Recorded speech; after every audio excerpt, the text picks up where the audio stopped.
আসসালামু আলাইকুম স্টুডেন্টস, আজি পঢ়িম ক্লাছ 10 ম্যাথ চেপ্টাৰ নম্বৰ 5 সমান্তৰ প্ৰগতি।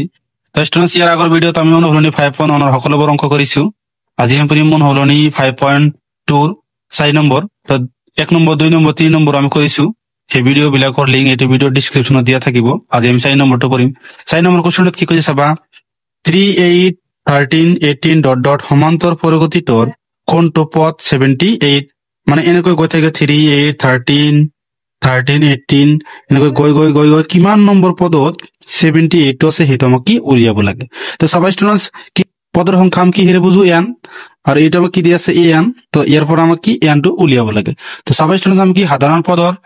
জেনাৰেল টাৰ্মৰ ফৰ্মুলাৰে আমি কি এই অংকটো সমাধান কৰিম। তো চাবা স্টুডেন্টস,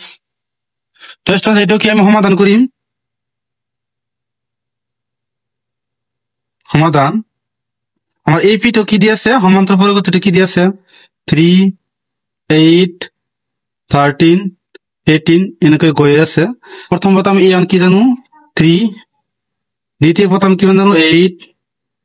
তৃতীয় পদ আমি কিমান জানো 13, আৰু চতুৰ্থ পদ আমি কিমান জানো 18। তো ইয়াৰ পৰা আমি কি প্ৰথম পদটো আমি ওলাইছো। প্ৰথম পদ মানে কি জানো 3, এটা আমি কি জানো 3। তাৰপিছত আমি কি d উলিয়াব লাগিব। ডি মান আমি কিমান জানো, ডি মান আমি কি জানো দ্বিতীয় পদৰ পৰা প্ৰথম পদ মাইনাস, বা তৃতীয় পদৰ পৰা দ্বিতীয় পদ মাইনাস, চতুৰ্থ পদৰ পৰা তৃতীয় পদ মাইনাস, এটা বাহিৰ কৰিলেই হ'ল। তোমালোকে দুটা বা তিনিটা ওলাব পৰা, আমি এটা উলিয়াম। মানে দ্বিতীয় পদৰ পৰা প্ৰথম পদ মাইনাস, দ্বিতীয় পদ মানে কি 8 মাইনাস প্ৰথম পদ মানে কি 3। তো 8 এৰ পৰা 3 মাইনাস কৰিলে কি হ'ব 5। তো ডি আমি কিমান পালো 5, আৰু এ কিমান জানো আমি 3। তাৰপিছত কি এইটো হল কি এ এনৰ মান, অন্তিম পদ কিমান দি আছে 78। তেনেহলে আমি কি লিখিম যে উই নো দ্যাট আমি জানো যে কি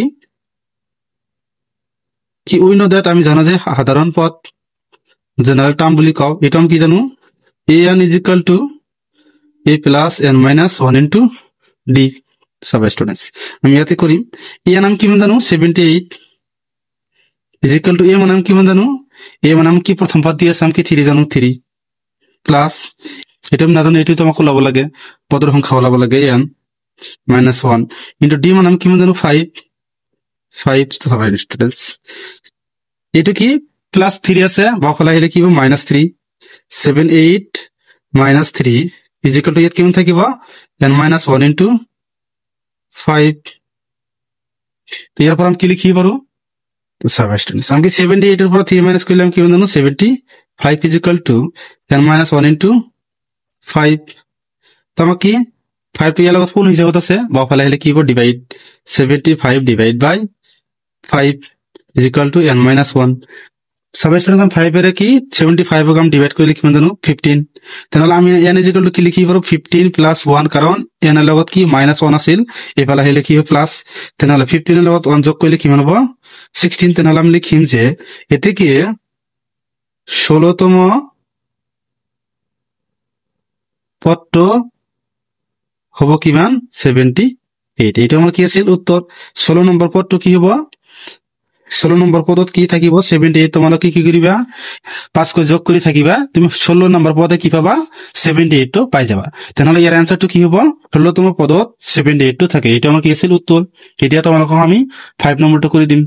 তো যেতিয়া আমি কি তোমালোকক 5 নম্বৰটো কৰি দিম, কি কৈছে চাবা, তলৰ প্ৰতিটো সমান্তৰ প্ৰগতিৰ পদৰ সংখ্যা নিৰ্ণয় কৰা। পদৰ সংখ্যা মানে আমি কি জানো n। তো ইয়াৰ পৰা কি আমাক কি n উলিয়াব লাগে। তো প্ৰথমতে আমি 1 নম্বৰ, তাৰপিছত আমি 2 নম্বৰটো কৰি দিম সব স্টুডেন্টস। তো স্টুডেন্টস 5 নম্বৰ 1 নম্বৰ আমাক কি দি আছে যে এপি মানে সমান্তৰ প্ৰগতিটো কি দি আছে 7 13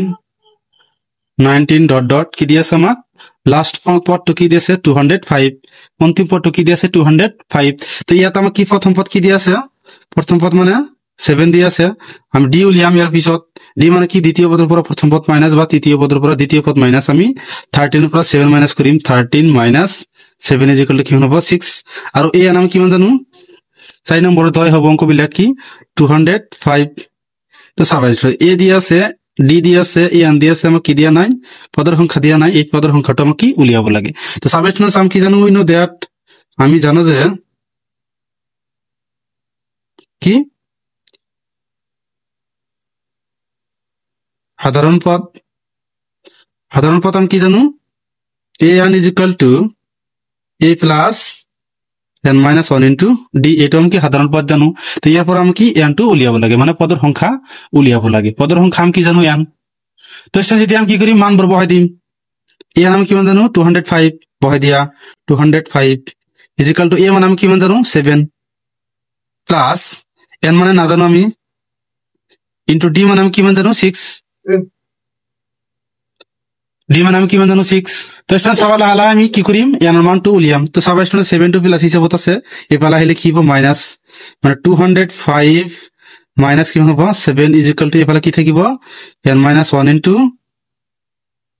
কি 6 তো ইয়ার পরে এটা মাইনাস করলে কি হবে 198 তো ইয়াত কিমান থাকিব n মাইনাস 6 সব স্টুডেন্টস আমি কি 6 টু কি আছে পূর্ণ হিসাবত আছে এফালে হলে কি হবে ভাগ মানে 198 divide by 6 is equal to কিমান থাকে হফালে n মাইনাস 1 তো এটা ভাগ করলে কিমান হবে সাবা 6 এটা ভাগ করে দিয়া 3 6 গুণ 18 কিমান বাকি থাকে 1 1 2 তুমি একো 8 এর বাফালে বহাই দিয়া কিমান হবে 18 তেনহলে কি হবে 3 6 গুণ 18 তেনহলে আমি কি লিখিম 33 is equal two n minus 1 তো আমাকে লাগে কি n এর মানটা উলিয়াব লাগে মাইনাস 1 টু কি বাফালে লো আহিম বাফালে হলে কি হবে প্লাস মানে 33 plus 1 is equal two n এটা আমি কি লিখি পারো n ইজ ইকুয়াল টু কিমান লিখি পারো 34 কারণ 33 লগত 1 যোগ করলে কিমান হবে 34 তেনহলে এতে গেলে লিখি দিবা যে পদৰ সংখ্যা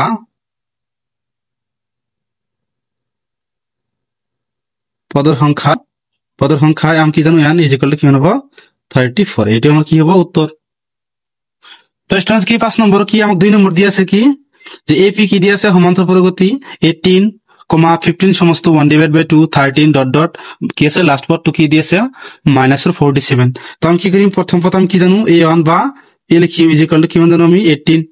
তারপর কি ডি উলিয়াম মানে ডি মানে দ্বিতীয় পদের পর প্রথম পদ মাইনাস ডি আমি কি লিখে উলিয়াম যে দ্বিতীয় পদের পর প্রথম পদ মাইনাস দ্বিতীয় পদ মানে 15 1 ডিভাইড বাই 2 মাইনাস কি হবে 18 তো সাব স্টুডেন্ট এটা কি আছে মিশ্র ভগ্নাংশ মিক্স ফ্র্যাকশন এটা আমি কি অপরিহিত ভগ্নাংশ লম অপরিহিত ভগ্নাংশ লবলে হলে কি করিব লাগিব সাবা 2 আর 15 পূরণ করি এর লগত যোগ করিবা মানে 15 2 গুণ 30 প্লাস 1 ডিভাইড বাই কি হবে 2 মাইনাস 18 এটা যেগুলো দেখো কি লিখি পারো 31 ডিভাইড বাই 2 মাইনাস 18 এটা আমি কি করিম এটা আর এটা পূরণ করি এরপর মাইনাস করে দিম মানে কি করিম a2 আর a2 পূরণ করিম তার সাথে মাইনাস করিম কি হবে 31 মাইনাস 18 2 গুণ কিমান জানো 36 ডিভাইড বাই কিমান হবে 2 তো আমি মাইনাস 36 এর লগত প্লাস 31 কইলে কি হবে মাইনাস 5 ডিভাইড বাই 2 তাহলে d ইজ ইকুয়াল টু আমি কিমান পাইছো মাইনাস 5 ডিভাইড বাই 2 তুমি তার পিছত কি তৃতীয় পদের পৰা দ্বিতীয় পদ মাইনাস করিবা সেম মাইনাস 5 ডিভাইড বাই 2 এ ওলাব তার পিছত কি মাইনাস 47 এটা আমি কি জানো an মানে অন্তিম পদ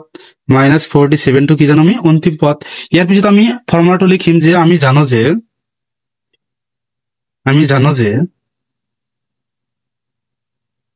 আমি কি জানো যে সাধারণ পদ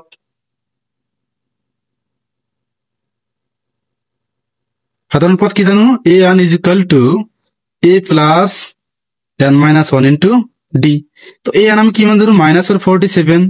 এটা আমাকে দিয়ে আছে কোশ্চেনত ইজ ইকুয়াল টু a মানে আমি কিমান জানো a মানে আমি জানো 18 প্রথম পদ জানো 18 প্লাস n মানে তো না জানো d মানে আমি কিমান জানো মাইনাস 5 ডিভাইড বাই 2 জানো আমি তারপর কি করিম চাবা এটো কি প্লাস আছে হফালে কি প্লাসৰ আছে বাওফালে হলে কি হ'ব minus 47 minus 18 is equal two n minus 1 into কিমান হ'ব মাইনাস 5 ডিভাইড বাই 2 তো সাব স্টুডেন্টস মাইনাস হোক আর মাইনাস হোক প্লাস কৰিলে কি হ'ব মাইনাস হ'ব তো এই দুটা সংখ্যা কি হ'ব প্লাস এইটো আৰু এইটো যোগ কৰিলে 8 আৰু 7 যোগ কৰিলে কিমান হ'ব 15 হাতত থাকে 1 4 আৰু 1 যোগ কৰিলে কিমান হ'ব 5 হাতত কিমান আছে 1 তেনহলে কি হ'ব 6 is equal two n minus 1 into কিমান আছে minus 5 divide by 2 তো sub students minus 5 divide by 2 ইয়াৰ লগত কি হিচাপত আছে পূৰণ এফালে আহিলে কি হ'ব ডিভাইড তো minus 65 divide by minus 5 divide by 2 is equal to এফালে কি থাকিব n minus 1 তো সাব স্টুডেন্ট ডাবল ভাগ থাকিলে আমি হেতু কি কৰি দেউ প্ৰতিক্ৰম minus 2 আৰু minus 2 তুমি ক্যান্সেল কৰি দিও পৰা তো 65 into প্ৰতিক্ৰম কৰিলে কি হ'ব 2 divide by 5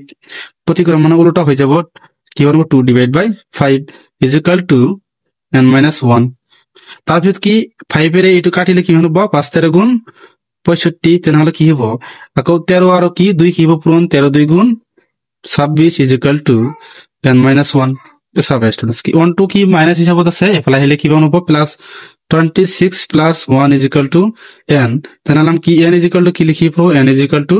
27 তেনেহলে কি লিখিম যে এটিকে আমি কি লিখিম যে পদৰ সংখ্যা